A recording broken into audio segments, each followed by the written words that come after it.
আছে।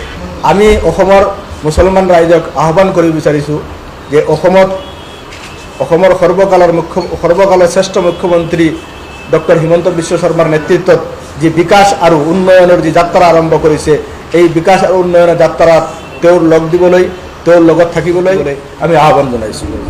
আজমলক ভোট দিলে চৰকাৰ গঠন নহ'ব, মোদী চৰকাৰ আকৌ এবাৰ হৈ আছে, গতিকে ইয়াতে আমাৰ ভোটটো কিয় বেকাৰ কৰিম। গতিকে আমি মুছলমানসকলক কৈ আছোঁ যে আপোনালোকে ভোট য'ত দিলে কামত আহিব তাতে দিয়ক। মুখ্যমন্ত্ৰী মহোদয়ৰ নেতৃত্বত চৰকাৰখনে সকলো ধৰণৰ আঁচনিত মুছলমানসকলকো দিছে। আপোনাৰ এই অৰুণোদয় আঁচনি হওক, প্ৰধানমন্ত্ৰী আৱাস যোজনা আঁচনি হওক, কৃষক সন্মান নিধি আঁচনি হওক, সকলো আঁচনি হিন্দু মুছলমান চবেই পাই আছে।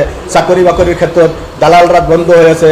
গতিকে আমি যিহেতু ভোট নিদিয়াকৈ ইমানখিনি পাই আছোঁ, যদি ভোট দিওঁ তেতিয়া বেছি পাম। গতিকে আমি কিয় বেলেগ ফালে যাব লাগে। কংগ্ৰেছে 60 বছৰ ধৰি আমাক খালি শোষণ কৰিছে, ভীতিগ্ৰস্ত কৰি মুছলমানসকলক ভোট বেংক হিচাপে ব্যৱহাৰ কৰিছে। আজি এই ভোট বেংকৰ পৰা মুছলমানসকল ওলাই আহিছে। গতিকে অন্তিম পৰ্যায়ৰ যি 4টা লোকসভা নিৰ্বাচন বাকী আছে, আমাৰ মিত্ৰ দলৰ মনোনীত প্ৰাৰ্থীসকলক জিকাই আনিবলৈ আমি মুছলমানসকলক আহ্বান জনাইছোঁ। মুছলমান সমাজত সংখ্যালঘু লোকসকলে বহুতেই আমাক কৈ থাকে যে বিজেপি মুছলমানসকলৰ দুশ্মন, মুছলমানসকলৰ প্ৰধান শত্ৰু হৈছে বিজেপি। সেইসকল সংখ্যালঘু ৰাইজ আৰু মুছলমান সমাজক মই ক'ব বিচাৰি আছোঁ যে কংগ্ৰেছ বিগত দিনত অসমত যি চৰকাৰ আছিল, মুছলমানসকলক যিমান দিন আছিল অকল ভোট বেংকৰ ক্ষেত্ৰত যে ইউজ কৰি আহিছে, ব্যৱহাৰ কৰি আহিছে, সেই বস্তুটো আমি আজি জামাত উলামা হিন্দ সংগঠনৰ তৰফৰ পৰা আপোনালোকক বিবেকেৰে এবাৰ চিন্তাবোধ কৰিবলৈ আহ্বান জনাইছোঁ। আমি যদি বিবেকেৰে অলপ সময় চিন্তা কৰি চাওঁ, ভালদৰে যদি আমি বুজি চাওঁ, তেতিয়াহ'লে আমি অৱশ্যই এই কথাটো বুজিবলৈ সক্ষম হ'ম যে কংগ্ৰেছতকৈ বিজেপি মুছলমানৰ বাবে বহুত ভাল তুলনামূলকভাৱে।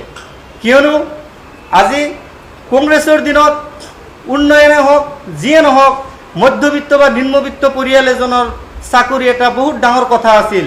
পইচা পাতি হওক, ঘোষ নোহোৱাকৈ চাকৰি পোৱাটো এটা সপোন আছিল। কিন্তু হিমন্ত বিশ্ব শৰ্মা ডাঙৰীয়াৰ চৰকাৰৰ দিনত আমি চাবলৈ পাইছোঁ, আঁচনি হওক, ৰাস্তা হওক, ঘাট হওক, সমান সম অধিকাৰ সকলো ঠাইতে হৈছে।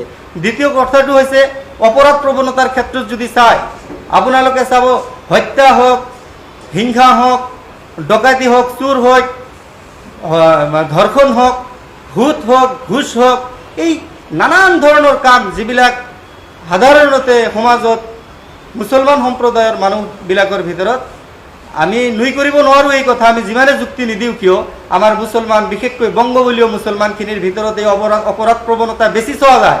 কিন্তু মাননীয় হিমন্ত বিশ্ব শৰ্মা ডাঙৰীয়া, মুখ্যমন্ত্ৰী ডাঙৰীয়া আজি অপৰাধ প্ৰৱণতা শেষ কৰাৰ ক্ষেত্ৰত, কম কৰাৰ ক্ষেত্ৰত যি ভূমিকা লৈছে, আমি মুছলমান সমাজৰ পৰা, আলিম উলামাসকলৰ তৰফৰ পৰা মুখ্যমন্ত্ৰী হিমন্ত বিশ্ব শৰ্মা ডাঙৰীয়াক আমি ধন্যবাদ যাচিছোঁ।